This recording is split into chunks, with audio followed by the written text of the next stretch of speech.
And I wanted something that the cowboys would like as well as the artsy people, you know, so.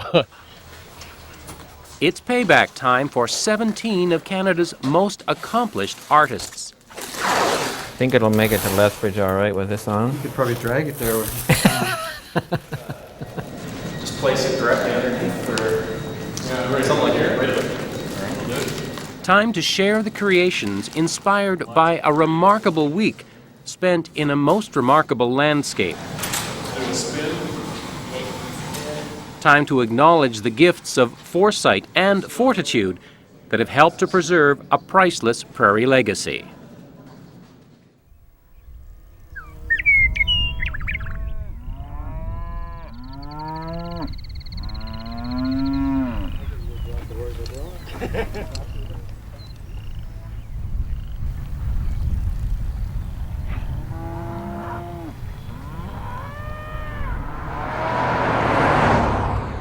So you wake up in Soho, and then that evening you're sleeping out on the McIntyre Ranch. Yes, Talk about going from one extreme to the other. it was like a dream.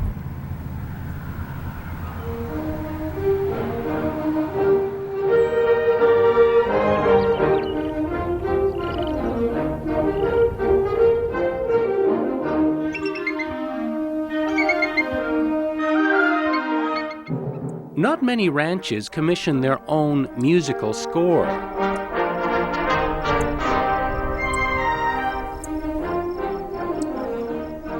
But then there's a long history of creative thinking here at the McIntyre Ranch in southern Alberta.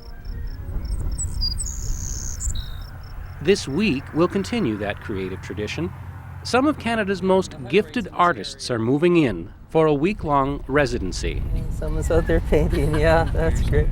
Yeah, that's Billy and Jeffrey. Painters like Billy McCarroll from BC and Jeffrey Spalding from Nova Scotia, both inspired to create the moment they arrived, just steps inside a ranch that stretches for kilometers in every direction. As a couple, the hand said to me, I can't believe it, all this land, and you make a picture of stinkweed, you know? Well, there you go. This is the story of the gift that has preserved this place, and the heavy responsibility that comes along with trying to maintain that gift. The last best example of virgin shortgrass prairie anywhere.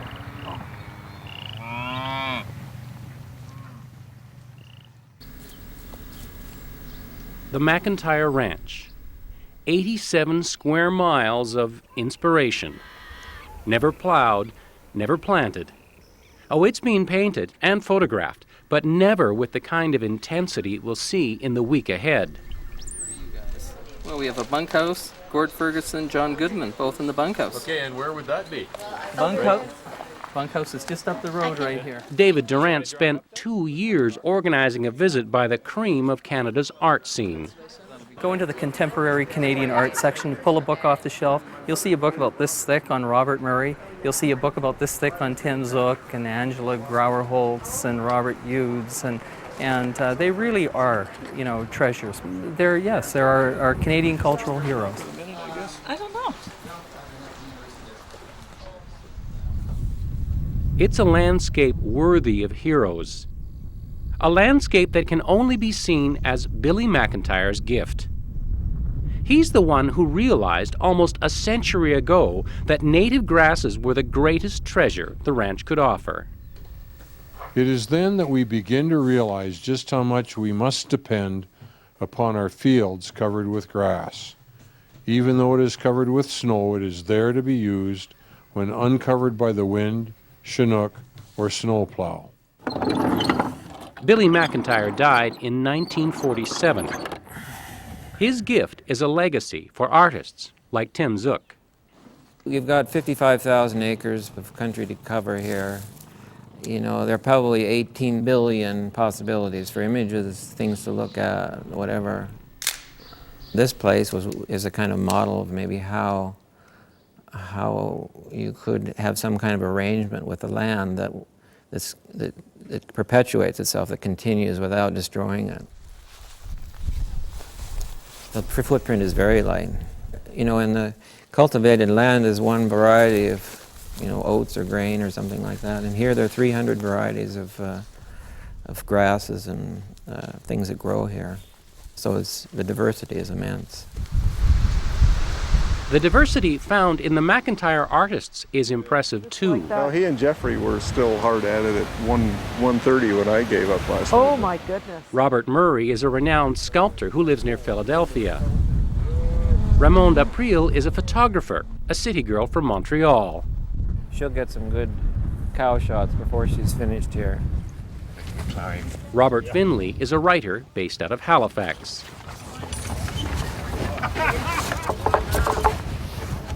They're all city folks, about to get a crash course in cowboy culture. You'll catch the head, squeeze them. This is called a calf squeeze. And how do they react when you do that to them? Well, I mean, you know, it looks a little... They need therapy It afterwards. looks a little... I mean, you know, it looks a little... Well, I don't know. They keep coming back here year after year. Jamie Christie is the ranch foreman. He's used to herding cattle. Getting to the painter's hour. The painter's the photographer's hour. Today, his job is shepherding artists across the landscape, introducing them to the wind that is an almost constant companion. You wouldn't get tired of this view in a hurry. No, you wouldn't, but I think the wind would Yeah. become a little bit of an issue over time. Oh, look at them! Hey, look at a shooting star! Look at the way the greens sort of highlight everything. It's almost like, you know, the new greens. It's almost as if there's an effervescence of everything. A day or two of touring, a night or two of partying, and it's time to get to work. I like landscape that kind of scares me a little bit, makes me feel small. Tim Zook is intrigued by a glacial erratic, a chunk of rock dropped off by a retreating glacier thousands of years ago. Pretty sensuous things, these.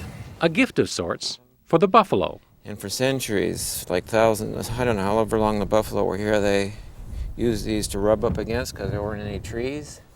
And you can see here, this really rough, and here it's just like polished marble. It's the people who captivate the writer and Catherine Govier. The cowboys they too are distinct to this place. You're not going to meet them anywhere else. They have huge knowledge, very gentle, slow, patient way about them, and great language. You freezing up son of a bitch. I love it.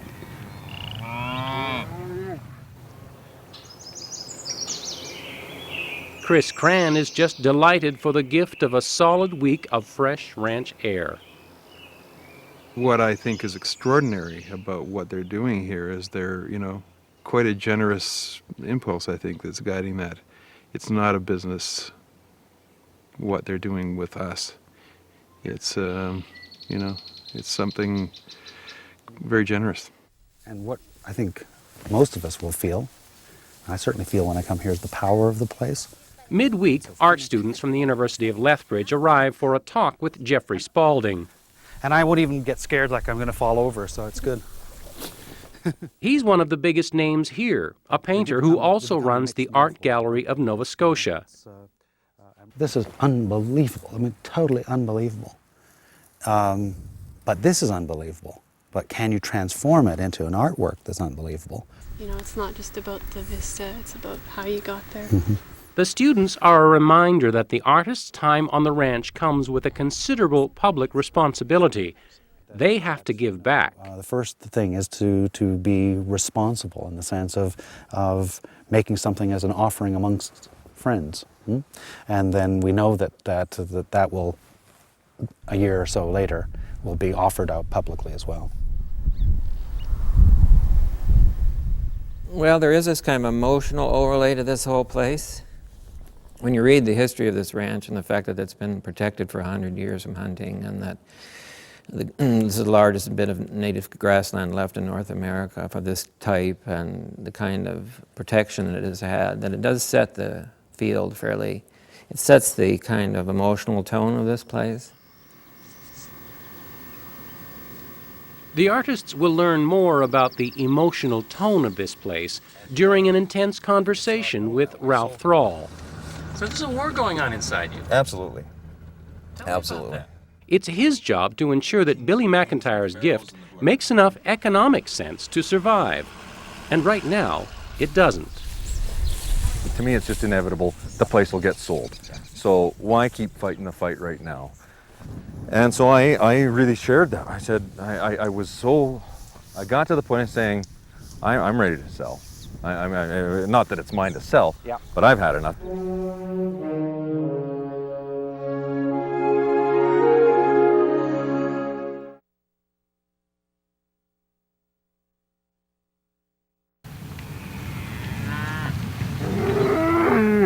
The McIntyre is a working ranch, home to as many as 8,000 head of cattle.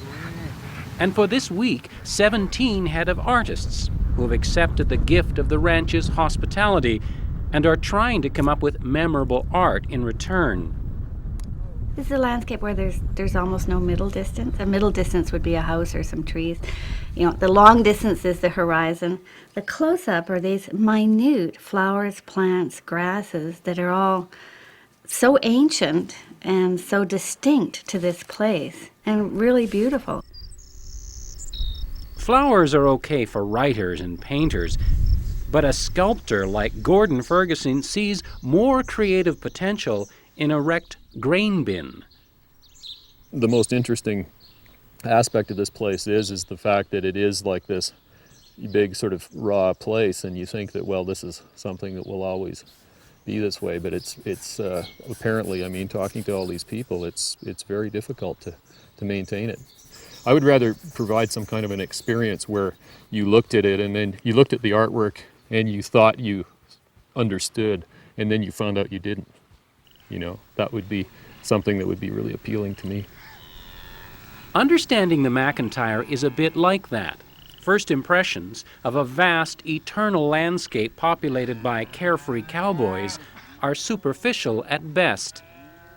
Earning a living here has always been a challenge, even back in the days of Billy McIntyre.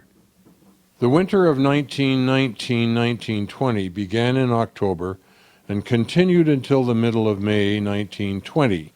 By the time the end of winter came, we were paying $60 per ton for hay shipped in from Quebec, and we're paying $20 per ton to haul it from McGrath to the ranch. Billy McIntyre toughed it out and continued to put his faith in the native grasses, which has created both a gift and a burden for Ralph Thrall. I feel I've got these two sides inside me. One's the business side, and how do you make it work? What happens there is I'm embarrassed, because if we sold the land and the infrastructure and the inventory, the cattle and the rest of it, put the money in the bank and did nothing, we would earn at least as much, if not more, than doing what we're doing.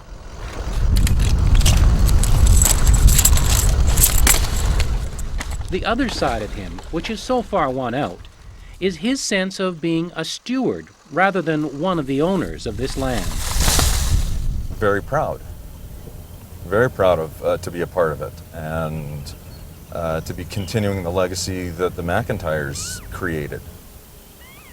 It's the whole series here. I took 968 photographs. Here? Yeah. As their week on the ranch progresses, the artists gain some insight into the human drama behind this pristine landscape. I'm creating a series. Right. But I heard the conversation turn to, what can they do with this in the future? How can it be sustained? And I got up and left the table because I said, and I went into the kitchen where there were other people. I said, this is not what I came here to hear. I want to hear that this is alive and vibrant and it can live and it's sustainable as a ranching operation. I was considering making a work that maybe had a sense of sort of fragility about it, maybe something that would be like a kind of a curtain or something where an image of the land or something was presented, but then have it set up in such a way so that it would disappear and appear, or something like that. So the notion of it being there and not being there. So the immateriality of it all, or the fragility of it all. I think it's fair to say I was probably ashamed of the living conditions for the staff, the corral facilities that the staff and myself had to work in. Thrall doesn't want to seem ungrateful for Billy McIntyre's legacy. It's just that a ranching philosophy that makes perfect ecological sense makes little economic sense. Ranching, I've been told or I've heard all too often that it's a way of life. It's a way of life because it's not a very good business. And it's a challenge at times, especially with this BSE situation where revenues are down 40-some-odd%. I mean, it's not good to begin with, and now you take 40% and not very good, it just gets that much worse. Now, that's an issue Billy McIntyre never had to deal with. But then he also never had the privilege of instructing the cream of Canada's art community on the fine art of pushing bulls. Don't let the smile fool you. If this ride makes it into Catherine Govier's writing, the word fear is certain to be used. I was scared at the beginning. I was just as much as scared of that machine as I was of the bulls. Only an artist could look at a bull's backside and see poetry. It's slow and steady. The fastest way to move cattle is slowly. Yeah, absolutely. I'm behind it, but I love the smoothness of their backs and how they kind of... For Ralph Thrall, the artists are a welcome distraction. All right, Tim. Might have to, you're sending in a resume so we can consider you for employment or what? And an important reminder. You get desensitized little by little, surrounded by it all the time, waking up to it, going to bed to it. It's to the point now where probably more often than not, I open my eyes, I look at it, and I see work. I don't see the beauty that it offers. And so whether it's having the artists or others to come and to see it through their eyes, it brings it back, and I certainly need that. Hi.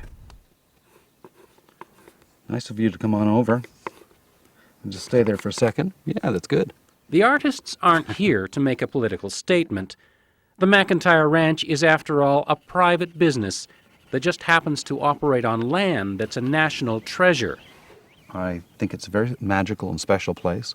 It's evidently all those things, so wouldn't it be great if something we did or said might make a difference? That's not what we're trying to accomplish. If it assists us in the preservation, then that's a bonus, and we that would be a gift also.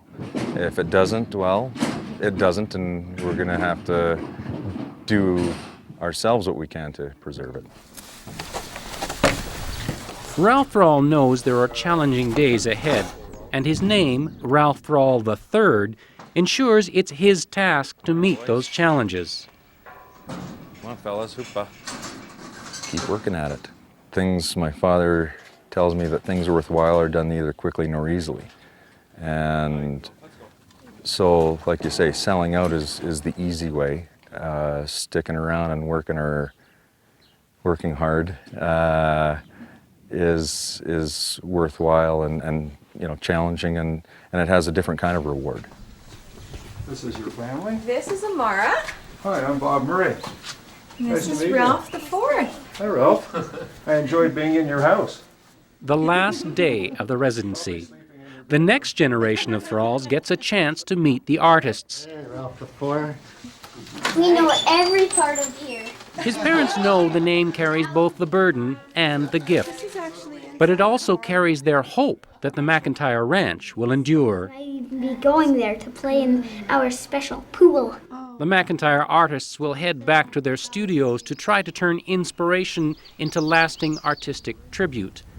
A gift of sorts for the Thralls and the ranch and the legacy of Billy McIntyre. Also, well cared for grass will develop big, fat cows with a strong constitution to withstand the rigors of winter. A keen realization of the value of grass surely must come to any person who hopes to make livestock raising his life work. This is the ranch. I can see most of the ranch from here. It's all right there with the farm and the ranch headquarters, the mountains in the background. It's a beautiful, beautiful part of the world. For 110 years since the McIntyres established it, relatively little has changed. It deserves the attention. People should see this place. It's gorgeous.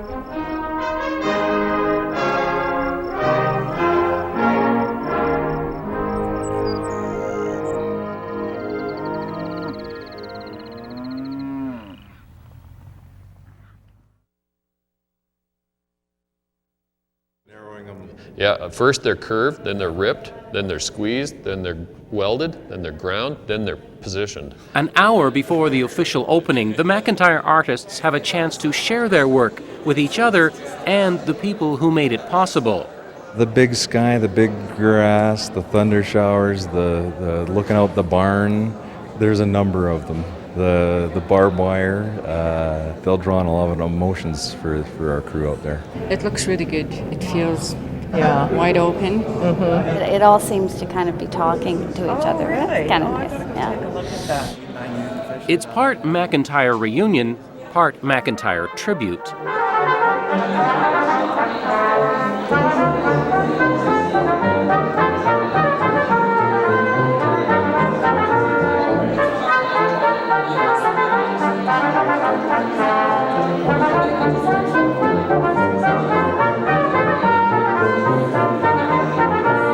So it's fitting the very first showing is just a half hour from the ranch at the Southern Alberta Art Gallery in Lethbridge. Hey, what's your favorite here? The deer. And Ralph Thrall is certain Billy McIntyre would approve. He had a relationship with another famous artist by the name of Charlie Russell. I think he might be envious that we had 17 artists to have a very special time with. The art will hang here all summer, then be shown in galleries in Calgary and Hamilton to share the images and the story of the McIntyre across the country.